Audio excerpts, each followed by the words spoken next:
welcome to my channel. If you've been here before, you know that it is my dream to be an entertainer, and part of that is being a voiceover artist. So this is part 2 of the 2-part series of what it takes and how to get into voiceover. So if you were looking for a craft video, I promise next week is your video. But for now, this is a continuation of the last week's discussion.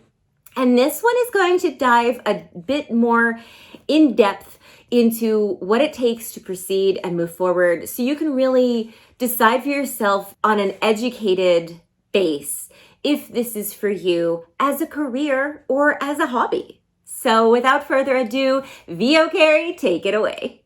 Distinguishing a Career from a Hobby by Carrie Favell, written February 17th, 2019. Hello, lovely readers. I wanted to take a moment to indulge in a topic that many a voice artists have discussed. They might have said it in harsher tones or in a trendy, peppy meme sort of way, but we all have the same message. Don't confuse a career for a hobby. Quite often, one might hear the usual, "My friends tell me I have a great voice, so I'm going to get in the biz." Or, "I love reading, maybe I'll get into voiceover." Or even, "That sounds fun. Does it pay well? It would be nice to have a little side hustle." These are the people we in the industry stifle a groan at and try not to roll our eyes too noticeably. Don't get me wrong. I love helping others get into the industry, but there is one key difference between those I enjoy helping and those I am slightly offended by. Passion. Is this person looking for something to fill their free time, either just for fun or to make a little extra spending money? Or does this person listen to commercials on the radio and daydream about their voice playing? Do they assume that since they read every night before bed, they have what it takes? Or do they volunteer every time something needs to be read aloud and ignore their friends' jabs when they get a little too invested in what they're reading, even if it's just instructions for building furniture? There is a difference, and it's an obvious one. The truth is, having a nice voice is only 1/10 of the requirement to be a voice talent. No, seriously. Being able to read well, that's not exclusive to this industry. Sorry. Plus, there's a difference between reading aloud and connecting to the copy. But I'm glad you don't have a stutter. That's cool. Sorry, I know I'm coming off as a bit snarky. But have you ever had someone publicly, metaphorically, spit in your face in public? And you can't speak up because you will be the one who will look rude? Picture yourself in a business meeting. If you're in retail or food, there's a group of customers in front of you, and they're having a jovial discussion about one of your hot topics: politics, religion, a fandom. They all are saying something off, but you can't speak up because you're the one who will be punished for doing so. That's a bit of an exaggeration, but that's the frustration I feel when someone says, "How do I get into doing voiceover?" And I respond, "Get a coach and produce a demo." And they look utterly deflated. You mean there are steps? Yeah. Take that question and insert another profession. How do you become a welder, teacher, doctor, masseuse, seamstress, HR manager, firefighter, etc. and so forth? Training. You can't expect to get into college without a high school diploma. Sure, technically you can skirt the whole school process by getting a GED, but you still need a piece of paper that says, "I did the prerequisite requirements, let me in the door." I know I'm simplifying the process, but bear with me. People think that because there's no voiceover school, that you can just jump right in. That's an oversight that is going to cost you time, money, and potentially even any future career you might have had in the industry. Why? Well, you don't walk into Google, throw a thank you note from the charity you volunteered at on the desk of the CEO, and say, "Go ahead, ask me to work here." Best case scenario, Sundar Pichai chuckles and asks you to leave. In a movie scenario, maybe he likes your chops and gives you an unpaid internship. Worst case? Security. And then your face goes in the binder of everyone who is now blacklisted. Sorry, buddy, your dreams of working at Google are gone now. Remember that news story a few years ago about that teenager who posed as a doctor? Yeah, he's serving 3 years in prison for that. In other words, your amateur knowledge is going to surface. Okay, you might say. I get it. What's your point? Not to even try? No, of course not. If you want to be a voice actor, go for it. Don't ever let anyone tell you to stop. Reach out and I will tell you everything I know. Our industry community is very supportive. But if you think this is an easy way to make money, think again. Let me break it down to you this way. If you want to have fun voicing your favorite characters in fan-made abridged YouTube series or indie games, awesome. Buy yourself a Blue Yeti, download Audacity, and take all of 10 minutes finding subforums and community websites listing all of these scenarios to your heart's content. I'd link some here for you, but it's been over like 7 years since I've done any sort of that work. Search every social media site for listings like VoiceOver or just the series that you want to be involved in.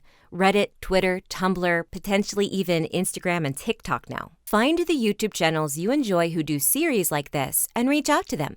Provide samples of your range, like a demo, but you can produce it yourself for this. And let them know you just want to do this for fun, not profit. Attend local social gatherings of YouTubers, podcasters, gaming, anime, etc. A lot of independent creators need help but can't afford to pay. They'd love to have you voice for them.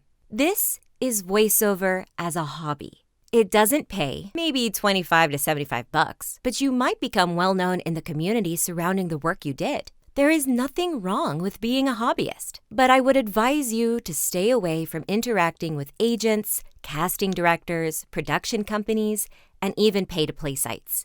You might get lucky. Natural talent can get you in the door sometimes. Everyone's story is different, but there is a difference between voicing a fan-made series and a radio commercial.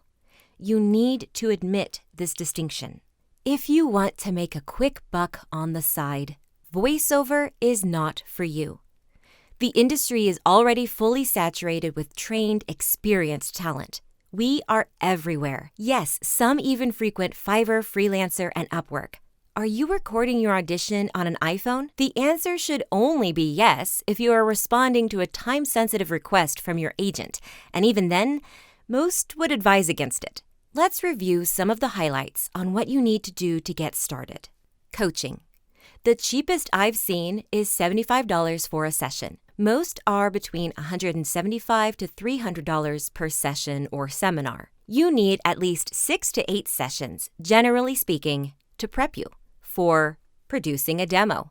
A commercial demo is the most standard staple in a VO arsenal. You might specialize in audiobooks or animation or medical e-learning presentations, but 95% of talent, no exaggeration, have a commercial demo. As I stated last time, when I was first starting out, I got mine on a budget at $300.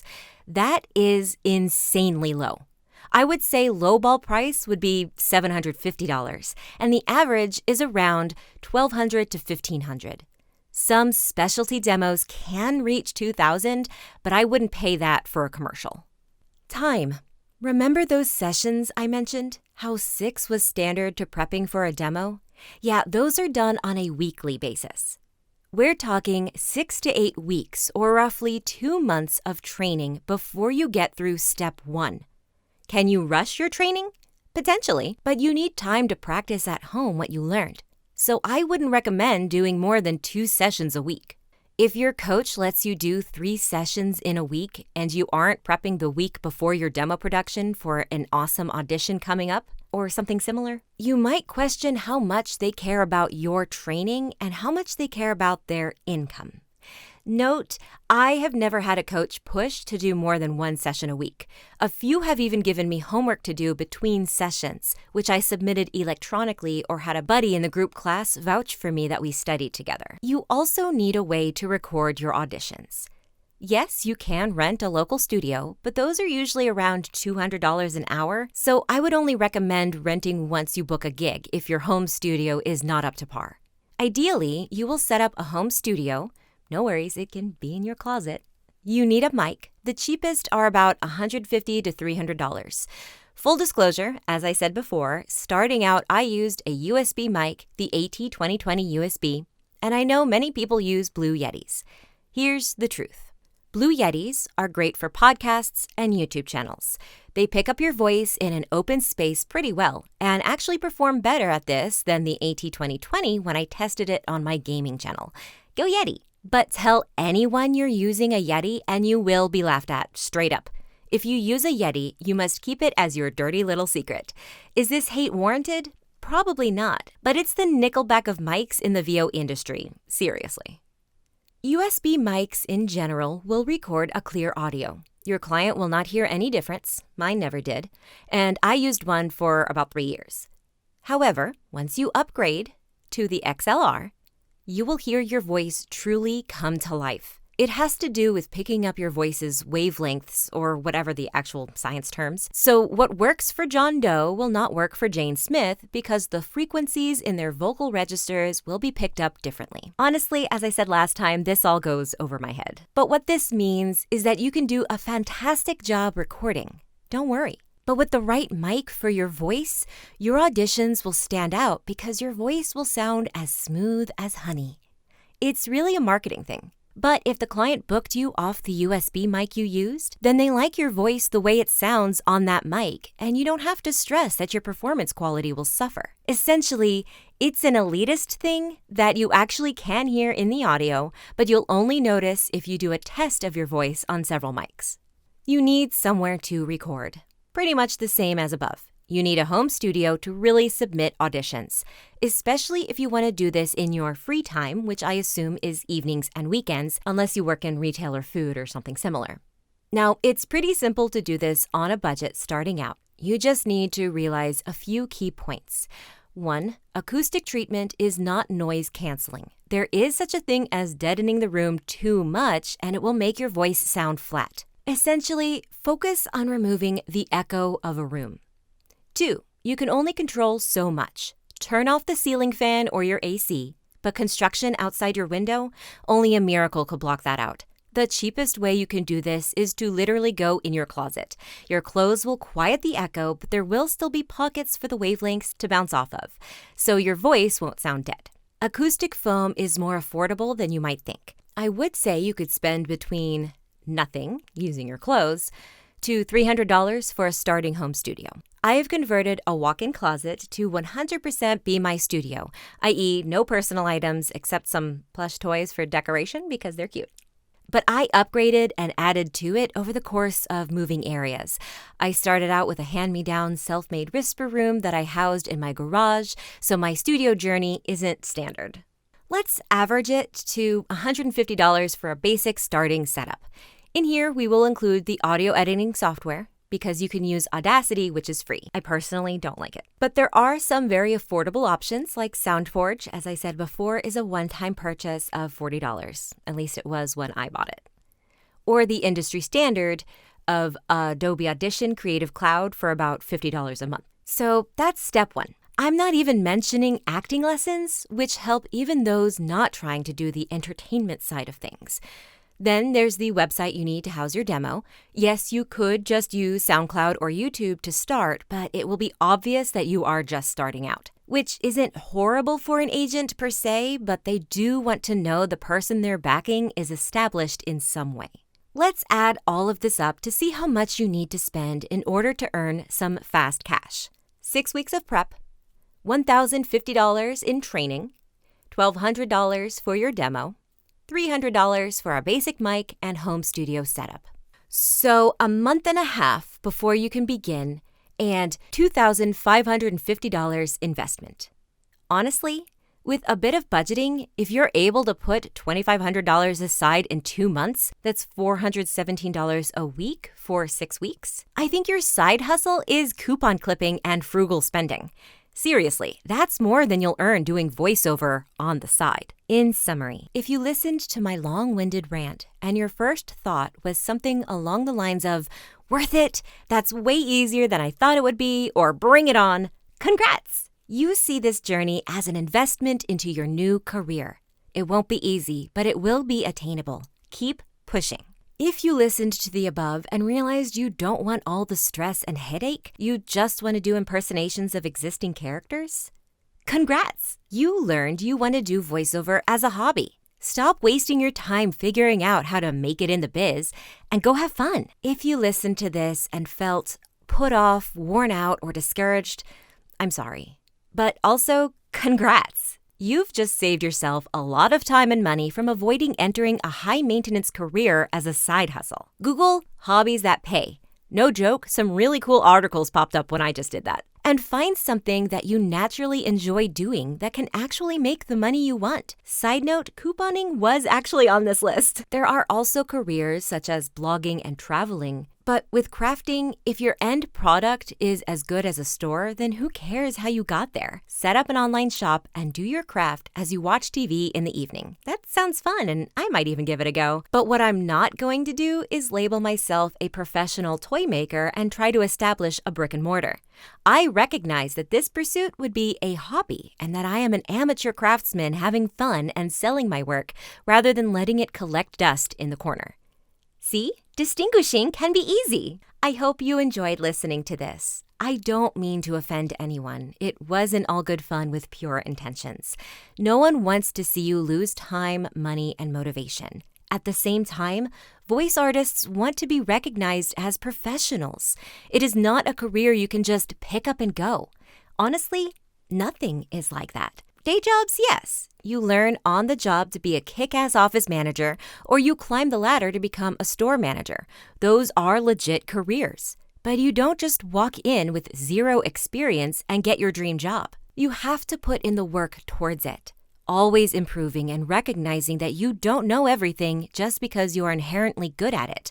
Or, in this case, have a good voice. As I said in the VO portion, I know that this is a tough pill to swallow sometimes, knowing that you have a dream and then learning more into what goes into it. It can kind of be heartbreaking, and I apologize if I came off a bit more tough love than I normally do in these videos, but I'm looking out for your best interest. You don't want to spend thousands of dollars on this and then realize you don't have the passion, the drive, or the time to do it. And at the same time, you don't want to spend years struggling because you can't spend the money that it takes to put into this. It's an investment just like anything else. And sometimes, investments, they might be good for someone else, but they're not good for you. So I am still on my journey. As you might know, if you watch this YouTube channel, I am a full-time voice and content creator, so most of my work is voiceover work. But right now I'm making kind of what like a high schooler would in a fast food restaurant. So it's not really, six-figure careers yet. It's going to get there, I hope. I'm using advertising, direct marketing, really all the stops that it takes to run an actual business. But I've only been at it for this part of my journey for 4 months, going on 5 months. And I'm trying not to rush it. So I am definitely right there with you. And if you know that this is a passion and this is what you want to do, then don't let anything stop you. Because I know from experience that ignoring your passion and your dream is just going to destroy you and your soul. And I know this is such a depressing video, but it's real. It's real truth. I'm not giving you that toxic positivity. It's hard. It's hard. And a lot of people try and a lot of people fail. And I think it's better to try and fail than never to try and always wonder, because that wonder, that what if, ate me alive. And I needed to do this for myself, most specifically my mental health. And I don't know how much I will share with this channel, but I will say that sometimes if something is driving you and it's just insatiable, it's either an addiction or it's a sign that that's what you're meant to do. So I guess the trouble is figuring out which one it is. But I hope this helped in some way. Please leave any comments, any questions. I am more than happy to have a conversation and discuss this in more detail. This was a two-parter just because this channel mostly is craft. I do have a voiceover channel, but that's more of like a digital demo, I like to call it, So, but I'm fine. I'll go live if you guys want to actually have like a conversation, and it'll be true and honest. I try not to have any secrets. Right, sissy? Because I don't want to build up my life that people think it's something and it's actually a lie. Because then when you look at your own Instagram posts and be like, that's not really what happened. Like, who does that help? Who does that help, Ceci? Nobody. Yeah. So anyway, this has been long enough. Please like and subscribe for more content. Again, most of it will be craft, but I am a voiceover artist and it is a part of what I do. So if you are interested, reach out. I'd love to chat. And remember that you are loved, you are worthy, and whatever you are struggling with today will pass. Until next time, stay crazy.